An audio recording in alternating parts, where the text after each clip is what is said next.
नमस्कार। जैसा कि आप सबको पता है कि देश में लोकसभा चुनाव हो गए हैं और सभी सांसदों ने अपना पदभार ग्रहण कर लिया है। तो राजस्थान के 5 विधायक सांसद बने हैं, उन्होंने इस्तीफा दे दिया है। अब राजस्थान की 5 सीटें अब खाली है। यहाँ पर अब उपचुनाव होने वाला है। इस उपचुनाव को देखते हुए सभी पार्टियां अपना सर्वे करवा रही है 5 विधानसभा क्षेत्रों में। इन्हीं में से एक 84 विधानसभा सीट जहां से राजकुमार रोट विधायक थे, जो कि अब सांसद बन गए हैं। और टिकट की रेस में कौन आगे है, किसका नाम चल रहा है, कांग्रेस पार्टी से, भारतीय आदिवासी पार्टी से, बीजेपी से, ये सब इस वीडियो हम जानेंगे। तो आप इस वीडियो में आखिरी तक बने रहे। हम सबसे पहले बात कर लेते हैं कांग्रेस पार्टी की। कांग्रेस पार्टी की टिकट की रेस में कौन है सबसे आगे, टिकट की रेस में किसका नाम चल रहा है आगे। सबसे पहला नाम आता है रूपचंद बघोरा, जो कि तारचंद बघोरा, जो कि पूर्व सांसद रह चुके हैं, तारचंद बघोरा के भतीजे हैं और 84 में काफी एक्टिव दिखाई दे रहे हैं। ऐसे में यह माना जा रहा है कि इनकी जो एक्टिविटी देखकर इनको पार्टी टिकट दे सकती है। इनके प्रति लोगों का रुझान भी देखने को मिलता है। तो ऐसे में यह माना जा रहा है कि कांग्रेस पार्टी रूपचंद बघोरा को अपना प्रत्याशी बना सकती है। इनके बाद नाम आता है महेंद्र बघोरा, जो कि तारचंद बघोरा के बेटे हैं। तारचंद बघोरा जो कि सांसद रह चुके हैं कांग्रेस के। और महेंद्र बघोरा 84 में काफी एक्टिव दिखाई दे रहे हैं। तारचंद बघोरा के परिवार से होने से इनको फायदा मिल सकता है और कांग्रेस पार्टी इनको अपना उम्मीदवार बना सकती है।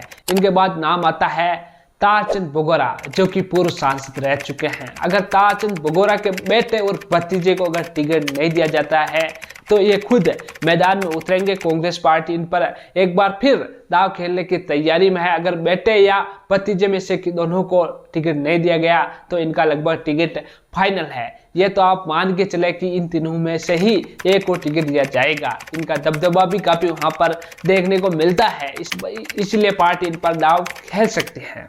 ये थे कांग्रेस पार्टी के संभावित उम्मीदवार। इनके बाद हम बात कर लेते हैं भारतीय जनता पार्टी के संभावित उम्मीदवारों की, जो कि टिकट की रेस में शामिल है। सबसे पहला नाम आता है नाथूराम परमार। हम आपको बता दें, नाथूराम परमार सिमलवाड़ा से भारतीय जनता पार्टी के प्रधान रह चुके हैं। नाथूराम परमार कुछ समय से 84 विधानसभा क्षेत्र में काफी एक्टिव दिखाई दे रहे हैं। ऐसे में ये माना जा रहा है कि भारतीय जनता पार्टी इन पर दाव खेल सकती है और इनको टिकट दे सकती है।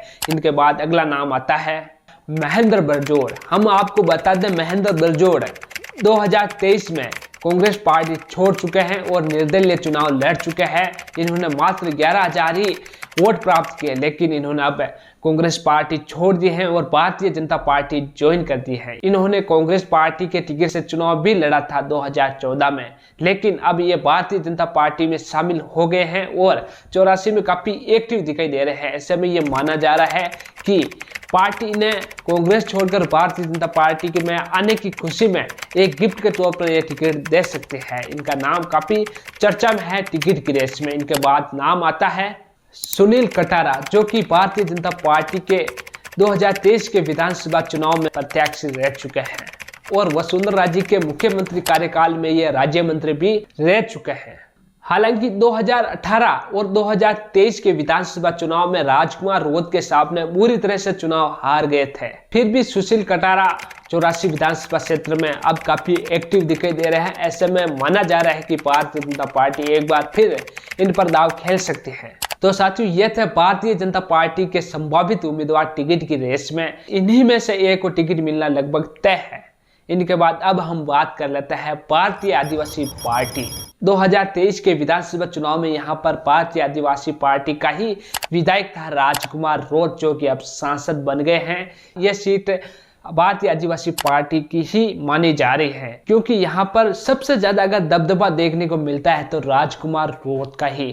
तो ऐसे में ये माना जा रहा है कि अगर यहाँ पर किसी भी को प्रत्याशी बनाया जाता है भारतीय आदिवासी पार्टी से, उनकी जीत तय है। तो हम बात कर लेते हैं कि टिकट की रेस में कौन कौन है। तो यहाँ पर सबसे पहला और सबसे जीता उम्मीदवार के तौर पर देखा जा रहा है पोपटलाल खोकरिया को। पोपटलाल खोकरिया राजकुमार रोड के बेहद करीबी है और भारतीय आदिवासी पार्टी के राजकुमार रोड के बाद सबसे बड़े नेता हैं और ये काफी 84 विधानसभा क्षेत्र में एक्टिव दिखाई दे रहे हैं, वहां के पुराने नेता है। तो ऐसे में ये माना जा रहा है कि राजकुमार रोड भारतीय आदिवासी पार्टी से पोपटलाल खोखरिया को अपना उम्मीदवार बना सकता है। तो साथियों ये थे भारतीय जनता पार्टी के उम्मीदवार, कांग्रेस के उम्मीदवार, भारतीय आदिवासी पार्टी के संभावित उम्मीदवार। इन्हीं में से एक को लगभग टिकट मिलना फाइनल है। तो साथियों इनको लेकर आपकी क्या राय है? क्या इन्हीं में से टिकट मिलेंगे या फिर इनके अलावा किसी और को टिकट दिया जाएंगे? कमेंट सेक्शन में जरूर लिखें और साथियों हमारे चैनल को सब्सक्राइब जरूर करें क्योंकि हम ऐसी अपडेट लाते रहते हैं। और एक विशेष बात है, आपसे मेरा निवेदन है, आपने जिस प्रकार मेरे पिछले 2 चैनलों में आपने मेरा सपोर्ट किया था मुकेश बाजुंदा बिग न्यूज पर, आपने काफ़ी मेरा समर्थन किया था, मुझे सब्सक्राइब किया था, मेरे वीडियो को आपने देखा था, वे दोनों ही चैनल किसी वजह से ब्लॉक हो गए हैं, बंद हो गए हैं, उन पर अब वीडियो नहीं आएंगे। तो आप हमारे इस चैनल को सब्सक्राइब कर लें क्योंकि अब सभी वीडियो इन्हीं पर आएंगे। काफ़ी मेहनत के बाद भी वो चैनल ब्लॉक हो गए हैं, बंद हो गए हैं किसी टेक्निक इशू से। एक बार फिर हम उठने के लिए तैयार है, परिश्रम करने के लिए तैयार। तो आपका सपोर्ट चाहिए, आप सपोर्ट जरूर करें। धन्यवाद।